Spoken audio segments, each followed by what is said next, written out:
Hello all, welcome to ISC. SSC CGL type 2 exam రీసెంట్గా జరిగింది కదా. సో ఆ ఎగ్జామ్లో మన ఐఆర్ఎఫ్ స్టూడెంట్స్ అనుకున్న దానికన్నా ద బెస్ట్ పర్ఫార్మెన్స్ని ఇవ్వగలిగారు. సో వాళ్ళు అలా బెస్ట్ అటెంప్ట్ ఇవ్వడానికి ఎలాంటి ప్రోగ్రామ్స్ని మన ఐఎస్సి కండక్ట్ చేసింది, అవి వాళ్ళకి ఎలా యూజ్ అయ్యాయి అనేది ఒకసారి చూద్దాం. సో మీ అందరికీ తెలిసిందే సిజిఎల్ టైప్ 2లో ఎస్పెషల్లీ మనకి మెయిన్స్లో ఈ క్వాంట్ సబ్జెక్ట్ అనే దాన్ని చాలామంది ఆస్పిరెంట్స్ డిఫికల్ట్గా ఫీల్ అవుతారు. అలాంటి సబ్జెక్ట్ని మన వాళ్ళు అండ్ కాన్ఫిడెంట్తో టోటల్ 30 క్వశ్చన్స్లో 27 ప్లస్ క్వశ్చన్స్ని అటెంప్ట్ చేయగలిగారు. దీనికి కారణం ఓన్లీ కాన్సెప్ట్ అప్రోచబిలిటీ అనేది కాదు, దాంతో పాటుగా hand outs, practice sessions, mock test కావచ్చు, డౌట్స్ క్లారిఫికేషన్ కావచ్చు. సో ప్యూర్ మ్యాథ్స్ విషయానికి వచ్చేటప్పటికి జామెట్రీ, మెన్సురేషన్, అలాగే స్టాట్ సబ్జెక్ట్కి సంబంధించిన ఈచ్ అండ్ ఎవ్రీ టాపిక్ని తరోగా ప్రాక్టీస్ చేయించడం, నెంబర్ ఆఫ్ మోడల్స్ని ప్రాక్టీస్ చేయించడం అనేది వాళ్ళకి ఫైనల్ ఎగ్జామ్లో చాలా బాగా యూజ్ అయింది. రీజనింగ్ వచ్చేటప్పటికి మీకు అందరికీ తెలిసిందే అండ్ ఈజీ స్కోర్ అనేది చేయొచ్చు. ఈజీ స్కోర్తో పాటుగా హై స్కోర్ అనేది ఈ సబ్జెక్ట్లో వచ్చేలాగా సో వాళ్ళకి నాన్ వెర్బల్ రీజనింగ్ కావచ్చు, క్రిటికల్ రీజనింగ్ కావచ్చు, వీటికి సంబంధించి అండ్ మనకి హ్యాండ్ అవుట్స్ని ప్రొవైడ్ చేయడం, స్పెషల్ సెషన్స్ని కండక్ట్ చేయడం వల్ల ఆ యాక్యురసీ, ఆ స్పీడ్ సో వాళ్ళకి అక్కడ అలవాటు అయిపోయింది. అది ఫైనల్ ఎగ్జామ్లో వాళ్ళకి అండ్ నెంబర్ ఆఫ్ క్వశ్చన్స్ ఇంకా ఈజీగా అండ్ గుడ్ అటెంప్ట్ ఇవ్వడానికి కూడా యూజ్ అయింది. అండ్ జిఏ వచ్చేటప్పటికి ఓవరాల్గా డౌట్ క్లారిఫికేషన్, స్పెషల్ సెషన్స్ని కండక్ట్ చేసాం. అండ్ ఇంగ్లీష్ విషయానికి వచ్చేటప్పటికి ఇంగ్లీష్ సబ్జెక్ట్లో 45 క్వశ్చన్స్లో అండ్ 15 క్వశ్చన్స్ అనేవి మనకి ప్యాసేజెస్ అంటాం కదా, సో 3 ప్యాసేజెస్ ఫార్మెట్లో ఇవ్వడం జరిగింది. ఈ 15 క్వశ్చన్స్ కూడా సో కొంచెం మనకి లాజికల్గా ఉన్నాయంట. అయినా సరే మన వాళ్ళు దానికి కూడా గుడ్ అటెంప్ట్ ఇచ్చారు అండ్ సో మనకి ఆ క్వశ్చన్స్ని వాళ్ళు ఈజీగా అక్కడ అటెంప్ట్ చేయగలిగారు. దానికి రీజన్ ఏంటంటే మనం మాక్ టెస్ట్ని కండక్ట్ చేసినప్పుడు, సెషనల్ టెస్ట్ని కండక్ట్ చేసినప్పుడు ఇంగ్లీష్ సబ్జెక్ట్ విషయానికి వచ్చేటప్పటికి ఫైనల్ ఎగ్జామ్ ప్యాటర్న్ అంటే క్వశ్చన్ ఫ్రేమింగ్ అండ్ నెక్స్ట్ వచ్చేటప్పటికి ఆప్షన్స్ అప్రోచబిలిటీ, సో ఇవన్నీ కూడా అదే విధంగా ఉండేలాగా ప్లాన్ చేసి అలాగే ఈ టెస్ట్లని వాళ్ళకి కండక్ట్ చేసాం. కండక్ట్ చేయడం కాకుండా వాటికి సంబంధించిన ఎక్స్ప్లెనేషన్స్, సజెషన్స్, సో అలాగే క్లియర్ కట్గా వాళ్ళకి ఏది డిఫికల్ట్గా ఫీల్ అవుతున్నారు, ఏది ఈజీగా ఫీల్ అవుతున్నారు, వీటి మీద ఒక క్లారిఫికేషన్ ఇవ్వడం జరిగింది. అది వాళ్ళకి ఫైనల్ ఎగ్జామ్లో యూజ్ అయింది.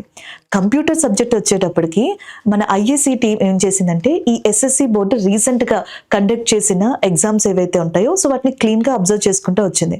మన వాళ్ళకి ఏమనిపించిందంటే ఈసారి ఎస్ఎస్సి సిజిఎల్ టైప్ 2 ఎగ్జామ్ జరుగుతుంది కదా, ఈ ఎగ్జామ్లో కూడా కంప్యూటర్ నాలెడ్జ్ సబ్జెక్ట్ మేబీ కొంచెం టఫ్గా ఇచ్చే ఛాన్సెస్ ఉంటుంది అని చెప్పి మన వాళ్ళు ముందుగానే ప్రిడిక్ట్ చేసి మనం ఏదైతే కంప్యూటర్ నాలెడ్జ్కి సంబంధించి 16 సెషనల్ టెస్ట్ని కండక్ట్ చేసామో ఆ టెస్ట్లో ఈచ్ అండ్ ఎవ్రీ క్వశ్చన్ అంతే స్థాయిలో టఫ్గా ఉండేలాగా డిజైన్ చేసుకున్నాం.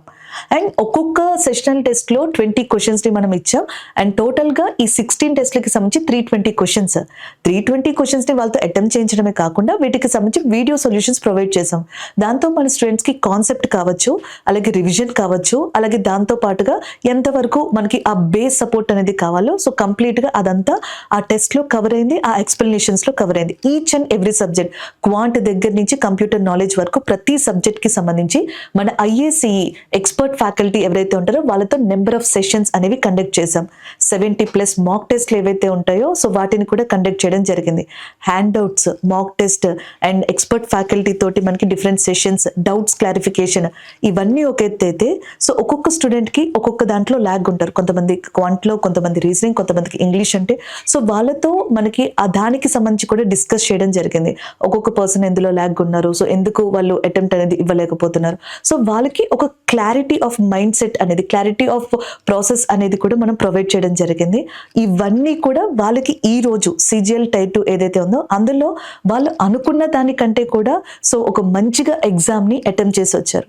ఇదంతా మీతో ఎందుకు షేర్ చేసుకుంటున్నామంటే చాలా మంది మీలో కూడా నెక్స్ట్ అప్కమింగ్ సిజిఎల్ ఎగ్జామ్ ఉంది కదా, సో అక్టోబర్ లేదా నెక్స్ట్ మనకి నవంబర్ ఆ ప్రాంతంలో అండ్ టెంటేటివ్గా ఎగ్జామ్ డేట్ ఉండొచ్చు అన్నట్టుగా కూడా చెప్పడం జరిగింది. సిజిఎల్ టైర్ 1కి సంబంధించి మీకు ఒక ఐడియా వస్తుంది ఎలా చదివితే, ఎలా ప్రిపేర్ అయితే సో ఎగ్జామ్ని క్లియర్ చేయొచ్చు అండ్ వాళ్ళకి పాసిబుల్ అయింది, మీకు కూడా పాసిబుల్ అవుతుంది. ఆ డిఫరెన్స్ ఏంటి అంటే కేవలం సిలబస్ ఒక్కటే కాకుండా సిలబస్తో పాటుగా రివిజన్, అలాగే మనం ప్రిపరేషన్లో చిన్న చిన్న మిస్టేక్స్ చేస్తూ ఉంటాం. ఆ మిస్టేక్స్ని సరి చేసుకుంటూ సో కొంచెం మనం ఆ డిస్కషన్స్ కావచ్చు లేకపోతే ఆ హెల్ప్ కానీ తీసుకున్నట్టయితే సో ఇది మీకు కూడా పాసిబిలిటీ అవుతుంది. సో ఆ ధైర్యాన్ని మీకు ఇవ్వడం కోసం అని చెప్పేసి ఈ విషయాన్ని మీతో షేర్ చేసుకున్నాం. All the best. Thank you.